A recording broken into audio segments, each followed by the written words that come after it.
Natuc had two major principles. One principle was in the Constitution, where it was agreed that because this is a federation, you do not have a contest for posts in this federation because it's going to fracture the federation. And also because the composition of the delegates was such that Natuc, which was the largest union in the country with 40,000 odd members, had more than virtually all the unions put together. All they needed was about 10 more votes from any other union to totally control the organization because of the delegate system. You had a delegate for every 100 members, right? So NUGFW rather could have controlled the federation. So we had a rotating leadership, and it was agreed that every 2 years we're going to change the leadership, right? And it will rotate to another union, from one union to the other union. The second principle was the question of the policy and principles of Natuc, which I was commissioned to write. And I wrote that over a period of about 5 days. And the main aspect of the policy and principles was that Natuc is not a political party. It is not contesting for political office. It is a trade union federation. And it must not, any officer of Natuc interested in politics, have the right to participate in any political party they do wish to participate in, or to go up for elections or anything, but they must not go up as Natuc. And Natuc must have no relationship with any political party. So that was the second principle, right? The document is called the Policies and Principles of Natuc. So we operated for several years, and we were very efficient, we were very forceful. We cut ties with all the international trade union federations until we could have decided which trade union federation we would join, because there were two major international trade union federations. The International Confederation of Free Trade Unions, the IFCTU, which was based in the United States, and there were suspicions about that federation that it was CIA funded and so on. Then there was the World Federation of Trade Unions, which was based in Eastern Europe and comprised countries like France and some unions in Britain and some unions in the Eastern Bloc countries. So they were more on the Soviet Union side and the ICFTU on the American side. So we decided not to join any until we could properly analyze the situation and decide what is best.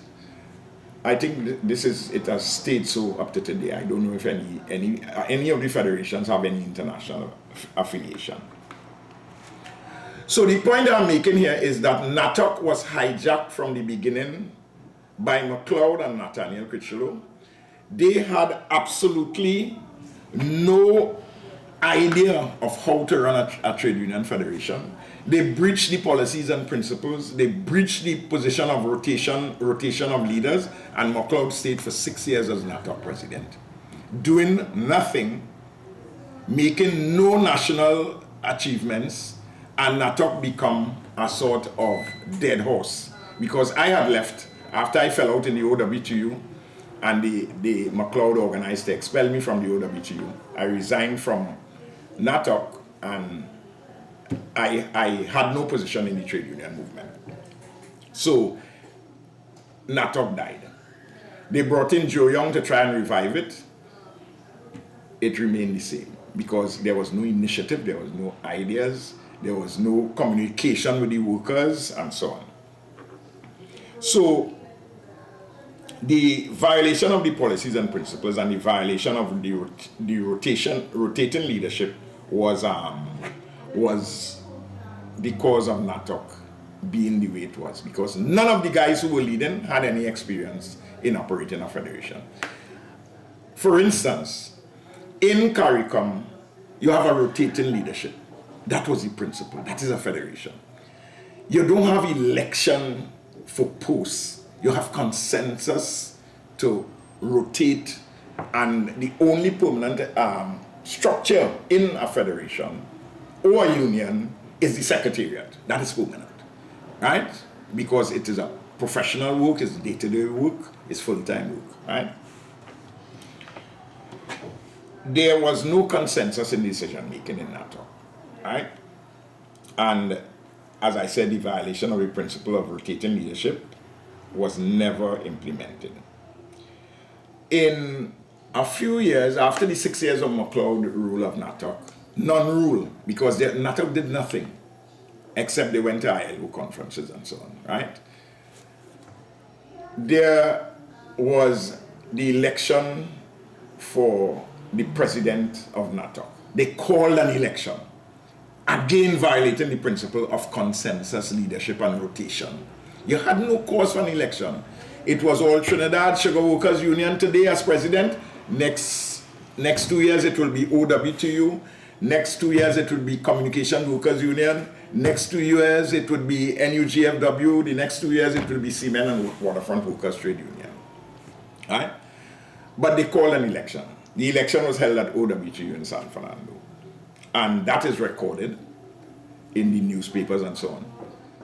Obviously, Giuseppe was going up, Robert Giuseppe was going up against Lyle Townsend. Robert Giuseppe was the president of NUGFW. Lyle Townsend was the president of Communication Workers Union. Now, I just give you the configuration of the delegate system. You cannot defeat NUG in any election in Natuc. They had 40,000 members at the time. They had almost, I think, about 40-something% of the delegates. So all they wanted was one union to support them with a few delegates, 5 or 6 delegates, and they'll win any election. They went up, Townsend went up against Robert Giuseppe, and obviously Townsend lost. And apparently MacLeod was supporting Townsend to be the president. And you know what happened? He lost and MacLeod mashed up the meeting and he ran them out of the union office. That is recorded, right? Cabera and those guys were there. Giuseppe was there, and we could interview them and they could tell you what happened. And that was the end of trade union unity. It started off with secret meetings to impose leadership on Natuc. Then it went on to the breach of the policies and principles of Natuc, the violation of the rotating leadership, right? The issue of non-participation or non-alliance with political parties, right? And that was the end of it. Natuc mashed up.